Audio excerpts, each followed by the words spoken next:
ఢిల్లీలో పోరాడుదాం, 42% రిజర్వేషన్లు సాధిద్దాం, బీసీ రిజర్వేషన్ల పోరాటానికి నాయకత్వం వహిస్తా, అన్ని పార్టీలను కలుపుకొని పోతా, కేసీఆర్ సైతం రావాలి, ఈ పార్లమెంటు సెషన్స్ లోనే అమలయ్యేలా డిమాండ్ చేద్దాం, ప్రధాని మోడీ రాహుల్ గాంధీ అపాయింట్మెంట్ తీసుకుంటా, బీసీ బిల్లు చర్చ సందర్భంగా సీఎం రేవంత్ రెడ్డి బీసీ బిల్లులకు జై, ఆమోదించిన శాసనసభ, అన్ని రాజకీయ పార్టీల మద్దతు, సభలోకి ఎస్సీ వర్గీకరణ బిల్లు నేడు చర్చ.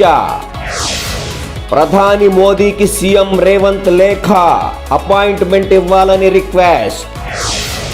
తెలుగు యూనివర్సిటీకి సురవరం పేరు, బిల్లుకు అసెంబ్లీ మండలి ఆమోదం, పేర్లు మారిస్తే అగౌరవపరిచినట్టు కాదు CM Revanth, nature cure hospital కు రోసయ్య పేరు పెడతాం, చర్లపల్లి రైల్వే టెర్మినల్ కు పొట్టి శ్రీరాములు పేరు పెట్టాలని కేంద్రానికి విజ్ఞప్తి.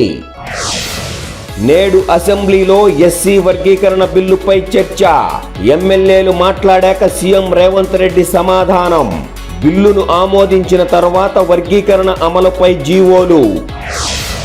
యువతకు 2 నెలల్లో 6,000 కోట్లు ఇస్తాం, అర్హులకే రాజీవ్ యువ వికాసం, ప్రతి నియోజకవర్గంలో 4-5 వేల మందికి లబ్ధి, సీఎం రేవంత్.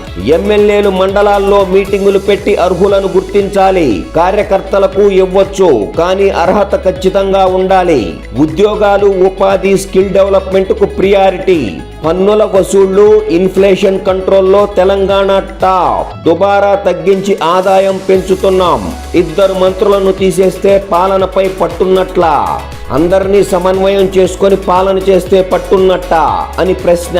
రాజీవ్ యువ వికాసం పథకం అప్లికేషన్లు ప్రారంభం, డీలిమిటేషన్ ప్రక్రియ వాయిదా వేయాలి, సైంటిఫిక్ విధానం కనుగొనే వరకు, కేంద్రంలో ప్రభుత్వ ఏర్పాటునకు దక్షిణాది పాత్ర అనివార్యం కావాలి, అఖిలపక్ష సమావేశంలో నేతలు, బీజేపీ బీఆర్ఎస్ గైర్హాజరు.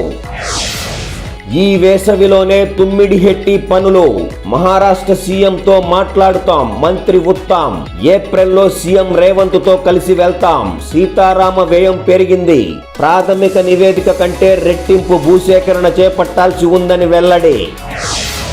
15,000 కోట్ల పెట్టుబడులు, 3 లక్షల ఉద్యోగాలు, టూరిజం పాలసీ టార్గెట్, జీవో జారీ చేసిన ప్రభుత్వం, 5 ఏండ్లు అమల్లో నూతన విధానం, 27 ప్రత్యేక పర్యాటక ప్రాంతాల గుర్తింపు, వాటికి అంతర్జాతీయ గుర్తింపు తెస్తామన్న మంత్రి జూపల్లి కృష్ణారావు. ఆకర్షించేలా, ఆదాయం వచ్చేలా, తెర మీదకు నూతన పర్యాటక పాలసీ, తెలంగాణ ఖ్యాతి విశ్వవ్యాప్తం చేయడానికి రాష్ట్ర సర్కార్ ప్లాన్, 15,000 కోట్ల రూపాయల పెట్టుబడుల లక్ష్యం, ప్రాజెక్టును చేపట్టే వారికి ప్రోత్సాహకాలు.